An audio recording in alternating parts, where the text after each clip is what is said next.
السلام عليكم. مشكلة النحافة. ناس كتيرة بتطلب مننا إن إحنا نتكلم عن النحافة، بس هي المشكلة إن تقريبا 90% من الحالات اللي بتجيلنا وعايزة تزيد في الوزن، في الحقيقة هي بتكون في الوزن المثالي ومش محتاجة إن هي تزيد في الوزن أساسا، لكن نتيجة للعادات أو نتيجة للوسط اللي هم عايشين فيه أو دايرة الأشخاص اللي حواليهم، فده بيصدر لهم فكرة إن هم محتاجين يزيدوا في الوزن. لكن انا عشان اعرف الشخص ده محتاج يزيد في الوزن او لا، انا بقيس حاجه اسمها مؤشر كتله الجسم. احنا بنقسم الوزن على الطول في المتر المربع، وده بيطلع لنا رقم. الرقم ده لو اقل من 18 ونص فالشخص ده محتاج ان هو يزيد في الوزن، الشخص ده في منطقه نحافه. لكن انا برضو بعد كده بحدد الشخص ده محتاج يزيد عضلات ودهون ولا محتاج يزيد عضلات ويقل دهون، لان احيانا بيكون الشخص اللي قدامي ده اسمه سكيني فات، يعني شخص نحيف لكن عنده دهون اعلى من الطبيعي. طيب في الحاله دي بنعمل ايه؟ في الحاله دي انا بلعب على نقطتين مهمين. اول حاجه ان انا انظم هرمونات الجسم، ازود الهرمون اللي بيبني الجسم اللي هو هرمون الانسولين على مدار اليوم بطريقه صحيه.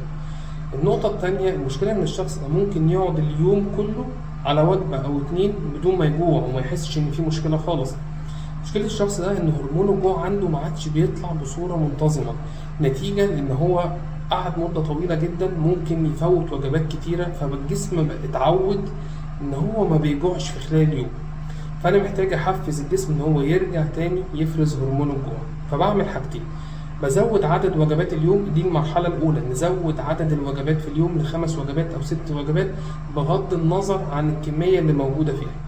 النقطة التانية، أسهل حاجة عشان أزود سعرات للجسم وفي نفس الوقت أخلي الجسم يبدأ يخزن، لأن الجسم مش هيخزن غير لو اللي داخله أكتر من اللي هو محتاجه، إن أنا أدخل للجسم ده مشروب، أديله مشروب في شكل مشروب، سعرات كتيرة في شكل مشروب. طيب دي بتعمل إيه؟ دي حاجة مشروب أنا بقول له عليه بيعمله في البيت. المشروب ده كله حاجات صحية، حاجات بتتعمل في الخلاط، عبارة عن لبن، عبارة عن شوفان، عبارة عن موز، معلقة عسل نحل أو مكسرات، زبدة فول سوداني، حاجات طعمها كويس جدا. الشخص هيتقبلها بصورة كبيرة، هيقدر إن هو يشربها وفي نفس الوقت مش هتضايق. يبقى أنا بزود عدد وجباته وبديله المشروب. والحاجة التالتة والمهمة جدا إن الشخص ده لازم يلعب رياضة. كتلة العضلات لما بتزيد هي المفتاح في كل حاجة. لو كتلة العضلات عنده زادت هيقدر إن هو يحافظ على الجسم، يحافظ على الوزن اللي هيوصله، وفي نفس الوقت تحسن الشكل الجسم وتخليه مترابط ببعضه. شكرا.